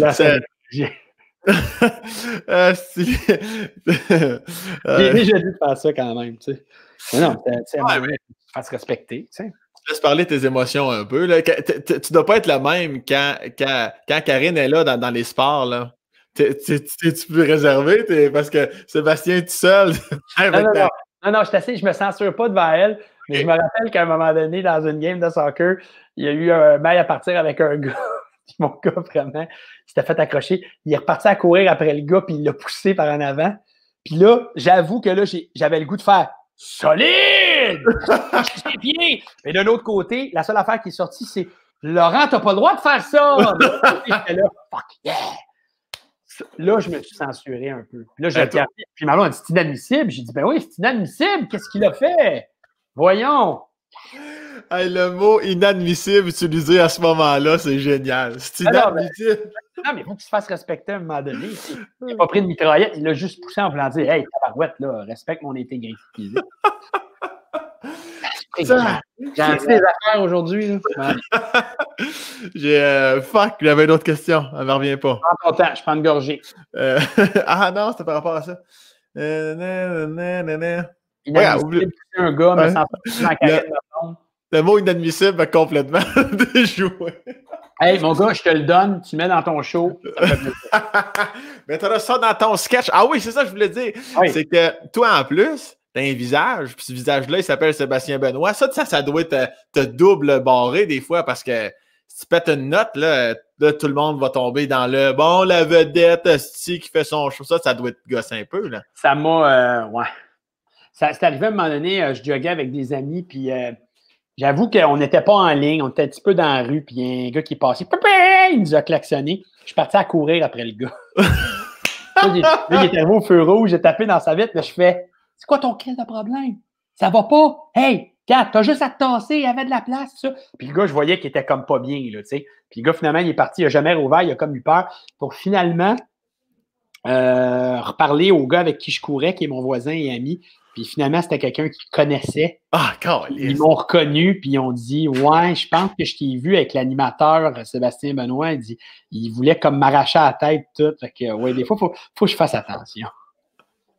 Ah, j'ai ça. Non, les affaires qui me font rager dans la vie, là, tu sais, je te disais tantôt, mon gradateur, là, au-delà de ça, là, ça, c'est l'affaire. Puis ça, j'ai aucune honte à le dire, OK? Les fous qui roulent en malade dans un quartier scolaire quand tu veux poser ton enfant, ça, comme dirait Sam Breton, ça, c'est mignon! C'est 2 balles dans le nuque, ça. Ça, là, esprit, je deviens fou. Puis là, des fois, là, je fais vraiment... Le gars, il part. Puis là, je fais « Bravo! Yeah! Hey, bel exemple! Bravo! Hey, champion! » Je suis comme fou. Mais ça, puis ça, je l'assume. Ça, je l'assume. Filme-moi, dites-moi fou. Zone scolaire, non. Et ça, là, ça me rend... Puis il y en a plus que tu penses qu'ils le font. Hein. Ils trincent leur char. Là. Tu vas me dire dans quel quartier tu vis, là, mais je suis sûr que c'est partout pareil. Des gens qui arrivent, là, ça part. Il y a des enfants partout. Inadmissible. Ça me fait sortir de mes gonds. Mais ça, j'assume totalement, même si j'ai une face connue. Mais tu sais, Sam, j'ai une face connue. Ben oui, voyons donc. Attends, le monde me confond. Là. Hey, man. Le nombre de fois. Si je pouvais avoir 1 pièce à chaque fois que quelqu'un pense que je suis Louis-José Hood, je pourrais m'acheter une TV. Je te le dis. Ah, t'as peu, je suis en train de tracer les liens. Ouais, peut-être. Mais c'est parce que moi, je vous connais bien les deux. Fait que là, c'est sûr que ça me fait. En fait, tout ça a commencé peut-être. Rappelles-tu Suivre la parade, c'était ça dans ce show-là, quand Louis-José il raconte sa visite à la clinique d'avortement? Oh. Tu rappelles-tu? Il parle d'avortement. Oui. Il va y avoir ici une tentative d'imitation. Jugez pas à la maison, c'est fait avec bon cœur, OK? Je me rappellerai toujours, première Théâtre Maisonneuve, Place des Arts, j'étais avec ma blonde, j'adore Louis-José Hood, je le salue d'ailleurs. Puis il dit ce matin-là, dans la salle d'attente, avec 3 autres gars, qu'on savait exactement ce que nos blondes, ça faisait faire. Ah, sais-tu que j'avais le goût d'avoir la face à Sébastien Benoît? Là, j'étais fier. Je suis dans le show de Louis-José. Puis dans son DVD, le show caché, le petit mot d'intro, il y a comme une Christine barbe. Puis là, il fait ça de même. Puis là, il présente le DVD. Puis à la fin, il dit « Ah, excusez-moi, ma barbe, là. Moi, c'est de 2 choses l'une. Ou ben non, j'ai l'air d'un petit bébé avec pas de barbe, ou sinon, j'ai l'air de Yogi l'ours. » Il dit « Sébastien Benoît, sa barbe est toujours parfaite. » Je pense qu'on l'appelait. Fait qu'il a souvent fait référence à moi. Je ne sais pas si... Mais j'ai même déjà eu un cornet de crème glacée gratis à Barcelone, en Espagne, parce que le gars, il avait vécu à Montréal puis il pensait que j'étais Louis-José Hood. J'invente rien. Je te jure, je n'invente rien. Non, j'étais là. Je sais qui vous êtes, monsieur Hood. Je sais. Puis là, je dis, mais non, je ne suis pas lui. Non. C'est les vacances. On veut passer incognito, c'est correct. J'ai eu une crème glacée de ma blonde puis moi. J'ai déjà été surclassé dans un avion parce que j'étais Louis-José Hood. Puis finalement, la personne, en prenant ma boarding pass, ça va bien que je ne suis pas Louis-José Hood, mais c'était déjà commise. Mais je te dis, c'est Louis-José Hood, Alexandre Barrette. Ça, j'étais content parce que Barrette il est plus jeune, mais d'un autre côté, il a un physique plus ingrat. Fait que ça, j'étais moins. On salue Alex Barrette. On le salue, Alex. Hein, qui... Des seins en pinte de lait, comme il aime le dire. Non, mais j'ai travaillé avec. Je peux tout utiliser les mains. OK. Puis, des fois, Guillaume le Métis-Vierge, ça me plaît. Tu sais, j'aime ça. Ouais. Non, je sais. J'invente rien. Je peux-tu continuer là-dessus? Parce que je te dis, là, t'as ouvert un Christy Fort à trésor. C'est ton moment. Une autre fois, au Centre Bell, il y a 2 ans, il y a une madame, elle vient me voir, puis elle me donne une tape sur l'épaule, puis elle me dit « Monsieur Éric, je ne crois pas à tout ce qu'on dit dans les journaux. Vous êtes un animateur extraordinaire. » Non. Là, j'ai fait non, madame, non, c'est pas moi. Là. Je te jure, Éric Salvaille, là, le monde est mêlé, c'est un moyen temps. Là. Mais la meilleure, je t'accorde pour toi, Sam, dans ton podcast. Podcast? Podcast, c'est ça va bien. OK.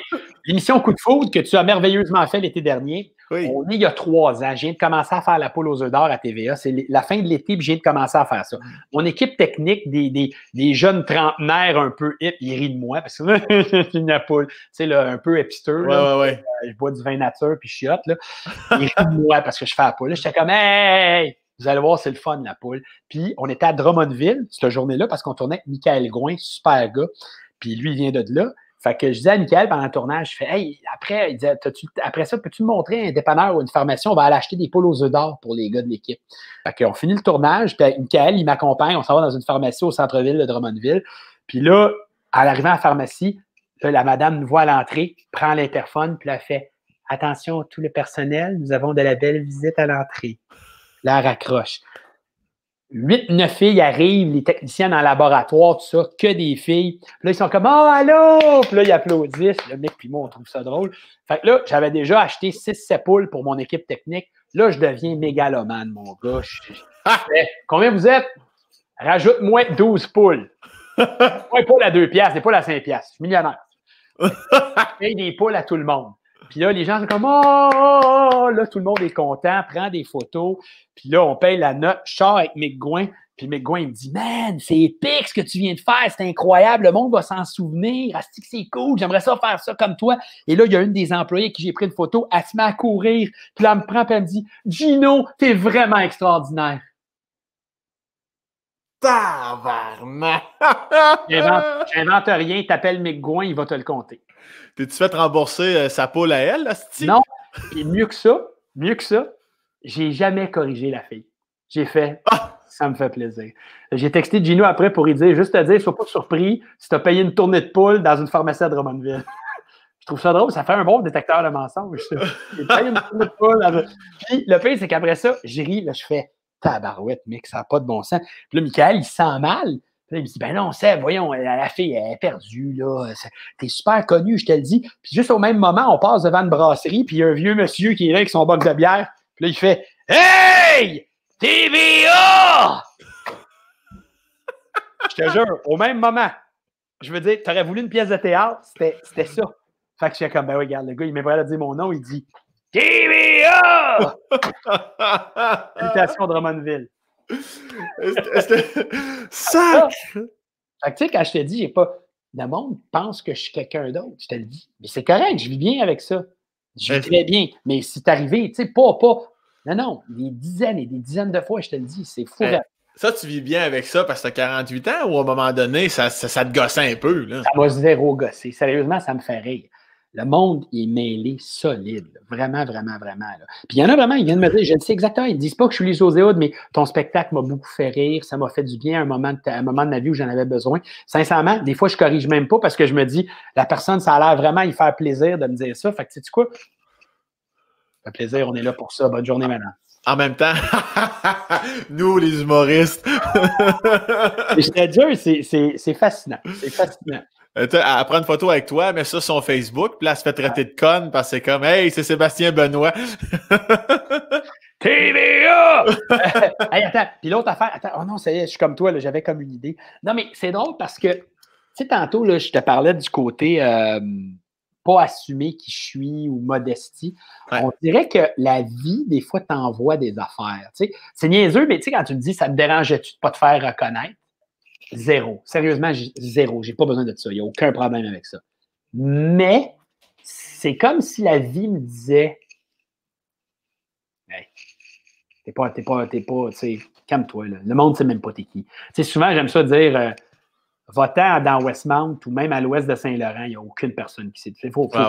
Ça me garde toujours groundé. Puis je me rappellerai toujours cette anecdote-là qui est super symbolique. Elle punch moins que l'autre, je t'avertis tout de suite. mais j'aurais dû la compter avant parce que tu sais, j'ai un punch, tu sais, bon. Mais premier été à Radio-Canada, je viens d'animer un show d'été. Puis à la fin de l'été, Radio-Canada me disait il faudrait que tu ailles chercher ta garde-robe, tout le linge que j'avais, tout ça. Fait que j'étais avec mon père cette journée-là, puis on se met dans le rond à Radio-Canada, là, puis là, on se met ces 4 flashs, puis je veux aller chercher mes vêtements. Et là, je suis très décousu dans mon anecdote. On arrive, Bernard de Rome, qui travaillait encore à l'époque, une sommité, une référence, oui. Je ne le connais pas. Mon père était avec moi, rappelle-toi de ça. Monsieur Benoît, oui. Bonjour Bernard de Rome, je suis comme un crime, je sais t'es qui. Je vous ai regardé à quelques reprises cet été, votre maîtrise du français est exceptionnelle. J'aime beaucoup ce que vous faites. Et là, il part. Là, hey, sincèrement, Bernard de Rome, mon père est là. Là, je vois mon père rempli de fierté, c'est malade. Puis là, moi-même, je dois t'avouer que là, soudainement, OK, chest bombé. J'arrive à la sécurité à Radio-Canada, il faut expliquer aux gens que tu ne peux pas juste rentrer à Radio-Canada de même pour venir dans les studios. Il y a un gars à Guérite. Puis là, j'arrive devant le gars, puis je regarde dans mes poches, j'avais pas ma carte d'accès pour faire ouvrir la porte. Ouais. Ah, excuse, je connais pas le gars, mais je fais, hey, excuse, j'ai pas ma carte, je m'en vais chercher des vêtements, tout ça. Ça fait 15 secondes que Bernard de Rome, il m'a dit que j'étais hot. Et le gars me regarde, puis il fait, vous êtes qui, vous? L'anecdote, elle punch pas tant que ça. Mais ça veut dire quoi? Ça veut dire que quand tu te fais mettre là, il y a toujours quelqu'un qui va te ramener là. Faut toujours que tu restes à average. Fait que c'est comme symboliquement, ça veut dire enfle-toi pas la tête. Puis, tu sais, regarde, tu peux être populaire, tu peux être dans l'œil de Bernard de Rome, mais lui, il n'a aucune idée de qui. Fait que ça, pour moi, c'est symbolique peut-être de comment j'ai toujours abordé ma carrière. Tu sais, quand même, toujours modestement. Je sais ce que je suis capable de faire, mais pète-toi pas, enfle-toi pas la tête avec ça. Il y a quand même, je suis totalement d'accord avec ce que tu dis, puis il y a quand même eu un moment où tu m'en as déjà parlé, même vaguement, tu sais, ce fameux timing de carrière où on dirait que tu arrivais toujours comme le deuxième choix, où tu étais toujours remplaçant d'une émission. Ça, je pense qu'à un moment donné, ça te gossoyait un peu plus avec le temps. Là, comment c'est ça dans ta tête, ça?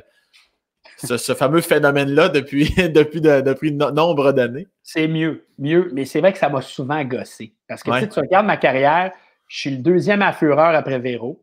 Je suis le 4e à Occupation Double. J'ai du temps, t'es le 5e, OK? T'es peut-être beau, mais t'es le 5e. Je suis le 4e à OD, le 2e à Fureur, puis avec Julie Hull, on remplace Guy Mongrain à Apollo aux œufs d'or. Puis on dirait qu'au début, ça me gossait parce que c'était comme si, hey, pourquoi on pense pas à moi pour comme être le premier? Mais tu sais, je dis ça, puis t'es cave, c'est pas vrai. J'étais dans les premiers reporters à Flash. J'ai animé la version québécoise de Pyramide 625 fois. Puis j'étais le premier animateur au Québec, il n'y en a pas eu depuis. J'en ai fait des projets. Mais c'est vrai qu'à un moment donné, des gens et méchantes langues ont dit je prends les restes de Véro. Je me rappelle même quand Piment Fort est revenu, c'était ça les gags. Tu sais, que j'étais le plan B quand Véro n'était pas disponible, tout ça. Puis, à un moment donné, ça me gossait, mais tu sais quoi? Il m'a dit de quoi? Être le plan B de Véronique Cloutier, moi le prendre. Tu sais pourquoi?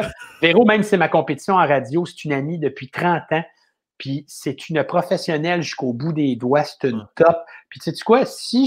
Personne n'est... Tu sais, il n'y a personne d'irremplaçable. Mais si on me dit que je suis capable de mener un show comme Véro l'a mené, hey, on prend ça comme un compliment. Fait, on dirait que maintenant, je vis mieux avec ça.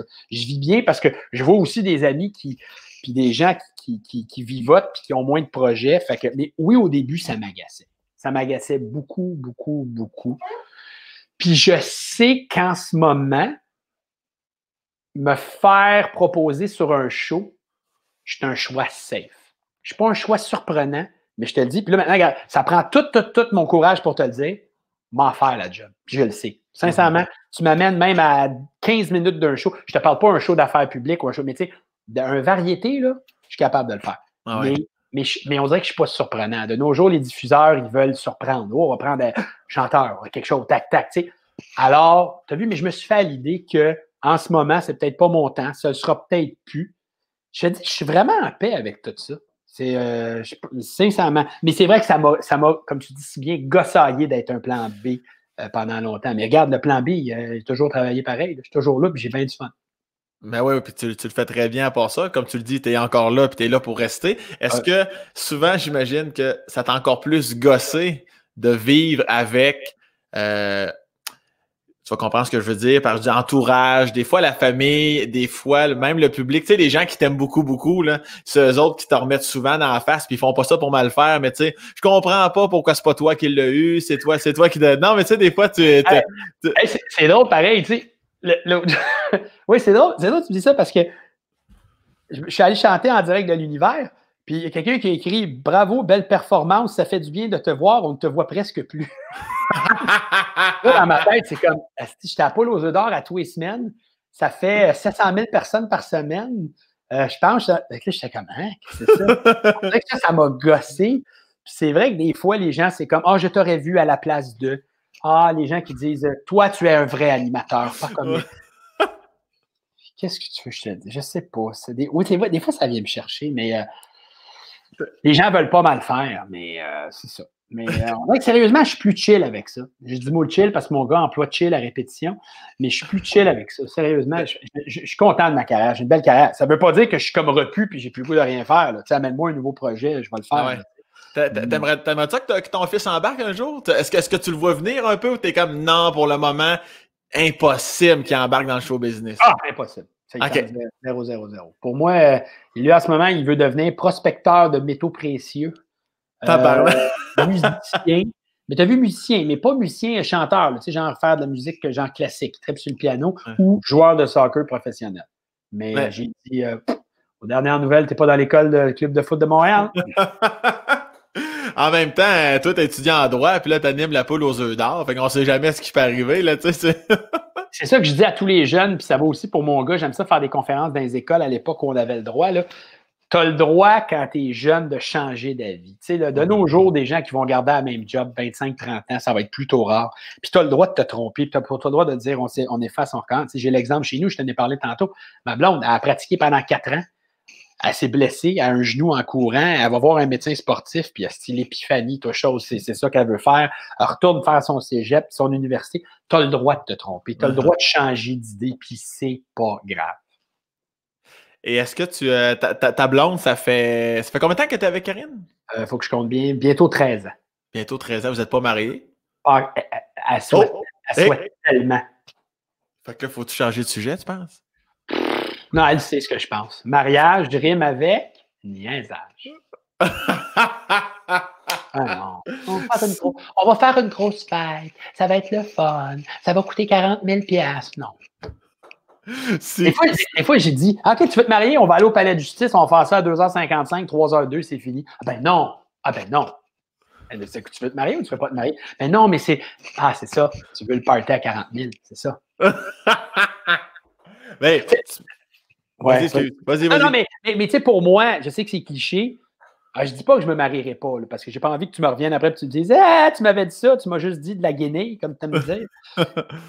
Sais-tu quoi, j'apprends rien à personne. Le véritable engagement, là, c'est notre enfant. Je veux dire, mettons qu'un jour, on n'est plus ensemble, on aura toujours cet enfant-là. On va toujours avoir un lien. Il y a des gens qui se marient et qui n'ont pas d'enfant. Une fois qu'ils s'y divorcent avant d'avoir un enfant, tu n'as plus besoin d'avoir des contacts. Fait que moi, je considère toujours. Là, tu vas me dire, là, il y a des filles qui écoutent qui vont dire il s'en sort de même, cliché, tout. Mais je dis pas non à ça au mariage, mais je vois pas la nécessité. Si elle met de l'eau dans son vin et elle dit on fait un party, mais en 10 000 de budget, pas 40 000 non, quand même. En fait, l'autre fois, j'ai niaisé. J'aime ça des fois dire des affaires aux journaux. Puis juste voir. Ça vient d'Alain Dumas, Patricia Paquin. Des fois, j'invente des affaires juste pour que ça sorte, voir si ça va sortir genre dans un 7 jours ou un co-vedette. On salue les journalistes. Je ne vous prends pas pour des caves, je veux juste vous dire. Mais l'autre fois, j'ai vraiment dit, parce qu'il me parlait du mariage, puis j'étais tanné qu'il m'en parle, puis j'ai dit, si ma blonde, il va falloir qu'elle réponde à 50 questions sur tous les films de Star Wars. Puis si elle a 40 bonnes réponses sur 50, je vais accepter de la marier. Puis ce qui était le fun, c'est que ça a réellement sorti. Tu peux trouver un magazine la semaine où je dis vraiment ça, tu sais. Puis à ce jour, ma blonde a vu Star Wars Rogue, puis les autres, là, tu sais. J'ai dit non. Puis là, elle pense que c'est de la bullshit, mais elle serait surprise. T'as vu ça, je trouverais ça drôle. Elle regarde le film, j'y fais un test, elle score 80%, là, je fais je te marie. Ça serait malade. Ben, je peux pas me marier avec quelqu'un qui connaît pas les Star Wars puis qui sait pas la signification du mot Padawan, tu sais. Ouais, parce que toi, t'es un grand fan de Star Wars.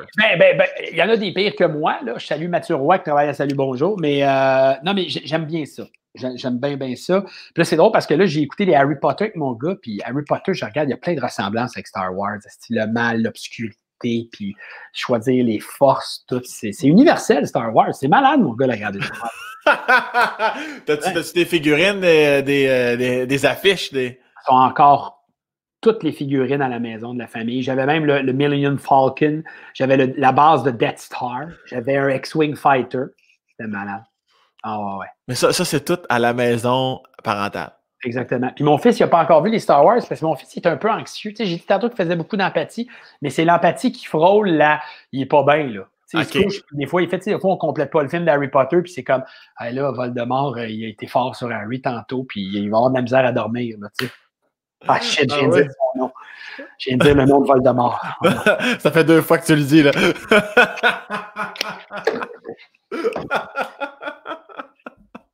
C'était mauvais, hein, ça. Mais non, j'ai vu la petite fibre de comédien en toi. Là, je l'ai bien vu. Là. 40 000 au box-office. Sacrément. Ça serait quoi, en toute transparence, ton plus grand défaut? Là? Aïe, aïe, aïe, aïe, aïe, aïe. Ça veut dire qu'il prend du temps à répondre. Mais comme je te dis, là, de mieux annoncer mes couleurs avant de me fâcher. Je suis très prompt. C'est ça, je suis prompt. T'es prime, là. Oui, prime ou prompt, c'est ce qu'on dit, prime ou prompt. Tu sais, c'est comme. Puis des fois, il se passe des affaires, puis là, je me convainc, puis je le prends personnel alors que ça n'a aucun rapport à moi. Tu sais. T'es susceptible un peu. Ouais. Je suis susceptible. Je suis un peu soupe au lait. Si on me fait un coup de cochon, ça se peut que je le traîne longtemps. Puis que je ne suis pas capable de m'en remettre. Ben là, tabarnak, t'es-tu déjà arrivé? Non, mais il y a des gens, des fois, je ne rentrerai pas dans les détails parce que ça concerne d'autres gens, puis là, ça me met un peu mal. Non, oui. Mais il y a des choses qui ont été dites, des choses qui ont été faites. Pour moi, ça ne passe pas. Puis c'est comme, j'avoue que je n'ai pas le pardon facile. Puis ça, je pourrais travailler là-dessus. Tu as de la rancune au cœur, là, tu peux. Oui. J'ai de la misère au calvaire, j'ai du ressentiment. Ça dans le sang. C'est-tu comme de la rage dans une cage? Oui. Tabarouette, je ne me rappelle pas du reste des paroles. Et de la rage dans une cage. Retiens-moi. C'est quoi? Retiens-moi. Retiens-moi. Je me dévore. Le corps? Oui. Voyons, you, mon Seb de la fureur. Tabarouette, t'as vu? 48 ans aussi, hein? Je te l'ai dit, des fois, il y a des affaires qui ont le à popper. Ah, mais c'est parce que tu marches à la pression. Là, c'est trop relax. Là. Tu marches à la pression. Une fois sur le plateau, là, tu dégaines en sacrament. Ça, puis les numéros de joueurs de hockey. Ça, mon gars, là. Oui? Ça prouve. Jean-Michel Dufault, il dit ça, c'est mon côté superficiel. Je connais les numéros des joueurs de hockey, mais tu me dis gaucher, droitier. Je suis comme, je sais pas. Il dit, les vrais, ils savent qui est gaucher, qui est droitier, puis les superficiels, ils savent les numéros de chandail. Mais les numéros. Mais juste du Canadien de Montréal, quand même. Dans les autres équipes, je suis quand même pas pire. Sauf que, tu sais, il y a beaucoup de mouvements, là, mais putain, un temps, là, je ne savais pas. Tu peux me tester, là, 2-3, puis je devrais être correct. OK. Nicolas Ehlers. 27. C'est ce qui m'énerve, Ehlers. C'est toujours en train de faire comme il va mourir quand tu OK. Je peux-tu en prendre de ceux qui ne jouent plus? Vas-y. OK. Paul Coffey. 77. Puis il a porté 7, puis à un moment donné, 77. Al McInnis. Al McInnis, c'est 2. 2, ça c'est facile. OK. Mike Ribeiro, ça c'est facile. 71, mais il a porté 63 quand tu jouais à Dallas. 63 à Dallas, effectivement. Guy Carbonneau. 21, facile. OK. Ouais, là, je vais assez facile. Là. OK, bouge pas, faut que je change d'équipe un peu. Là. Moi, j'ai du fun. Je sais pas si le monde qui regarde a du fun en ce moment, mais moi, j'ai du fun. J'en connais 1 million de joueurs de hockey. Le hockey, c'est ma vie, mais là, juste parce que je me suis dit la même chose. Peut-être un peu lourd en esti en ce moment. Brian Bellows. Comment? Brian Bellows? Non, je pourrais pas dire. Ah, OK. 23. Ta face de moi je le sais. Ouais, mais je suis plus vieux aussi, là, tu sais. J'aime ça, les numéros. Tu as vu, c'est encore une obsession, les numéros, tout. J'aime ça. Alexander Perezogin. Ah, là, attends, ça, c'est chiant. Perezogin, il est pas. Ah! Hey, là, tu m'as stompé, mon gars. Attends, y avait-tu un numéro dans les 60 quelque chose? Non. Hein? Mon gars, je le vois pas. Il n'y avait pas 25, non. Non. Man, je ne sais pas, Perezogin. 42. Ben, dans mon souvenir, c'était 42. Ben, Mike, tu peux googler Alexander Perezogin. 42, tu as raison. 42. Ouais? Parfait, excellent. Il y a eu Perezogin, puis après ça, il y a eu Dominic Moore, il y a eu Darcy Tucker qui a eu 42 aussi. Il y avait 16, Tucker. Il a fini avec 16, en tout cas, à Toronto. Oui, mais il y avait 42 à Montréal. Perezogin, 42, tu l'as. Wow! Serve, c'est sur ce quiz de hockey. Ouais. Non, mais je le vois. J'aime tout ton regard en ce moment. C'est pas mon regard, c'est mon regard sur si j'ai fini, c'est une mauvaise réponse. Puis là, on va arrêter ça, puis là, je vais faire si j'ai pas eu Perezogin. Toujours, moi, c'est comme au tennis, il faut toujours finir sur un bon coup. Des fois, je joue avec ma blonde, puis là, elle met un revers de marde dans le filet, puis là, la clochonne. Je fais non, j'ai une autre balle, il faut que tu finisses un high. Fais-moi finir sur un high, c'est mon Sam. Je comprends ça totalement, mais moi, j'étais un gars qui fait plaisir à ses invités. Ceux qui sont allés d'écouter le podcast, allez vivre votre vie une seconde. Je vais juste faire un petit sprint à Sébastien, ça va être l'enfer. Un sprint? Oh, tabarouette. Oh, là, ça va être l'enfer, peu, Chris. On va s'organiser un petit quelque chose. Si tu bouges pas, là, bouge pas. On va y aller all-in, là. Je vais même t'en prendre des joueurs actuels. Ça marche-tu, ça? Eh là, OK. Ça. Là, je veux pas... OK, Brad Marchand. Ah, mon Dieu, 63. Mark Stone. Mark Stone. Attends, Mark Stone. Ah, pourquoi je ne vois plus Mark Stone dans ma tête? Je le sais qu'il est avec les Golden Knights. Puis que... Je tiens à dire que je ne vois pas les numéros, moi non plus. Fait que moi aussi, je me fie à moi-même. Vas-y, Mark Stone, je ne me rappelle plus. Mark Stone, de mémoire, c'est 61. Ouais. Jonathan Huberdeau. Obi. Ah, non. Obi hockey. Hey, je suis rendu mauvais, hein? Regarde comment je suis plus là. 60 quelques, je ne me rappelle pas. Huberdeau. 11. Oui, c'est ça, c'est 11. Bidou. Barkov. Barkov, c'est pas 63. Non, ça, c'est Dadonov. Barkov? Ah, je ne l'ai plus. C'est 16. Ah! Hey, t'as vu comment je suis mauvais? Auston Matthews, ça va? 34. Mitch Marner. 16. Mark Scheifele. Mark Scheifele, 55. Oui, Patrick Kane. 88. Draisaitl. Draisaitl, c'est 29. Crosby. 87. McDavid. McDavid, 97. Je pensais que OK. Un dernier difficile. Un gardien de but. On finit là-dessus. Simeon Varlamov. Les goalers, je ne les retiens pas. Varlamov, ça doit être 35 ou 30. Varlamov, c'est 30. C'était 40. Et un dernier, défenseur, Victor Edman. 77. Oui, monsieur! on finit ça sur une bonne note. Oui, mais tu as vu qu'il faut que je révise mes... faut que je fasse une Élise marquée puis je révise mes numéros. Oui, c'est ça. C'est sincèrement, là, à Perez-Hoggin, ça m'a cassé. Ça t'a cassé. Mon rythme, j'ai comme fait... tu sais, j'ai failli échapper avec David. L'important, c'est que quand la fureur va revenir, tu sois là, puis que tu dis, moi, j'aimerais ça. Quand tu es là, je comprends même pas pourquoi les autres peuvent répondre, tabarnak. Fait qu'à la prochaine fureur, là, je veux une victoire. Puis, m'a écrire à Véro, elle est venue sur le podcast, m'a dit, Véro, je vais être là sur le plateau, ma calisse.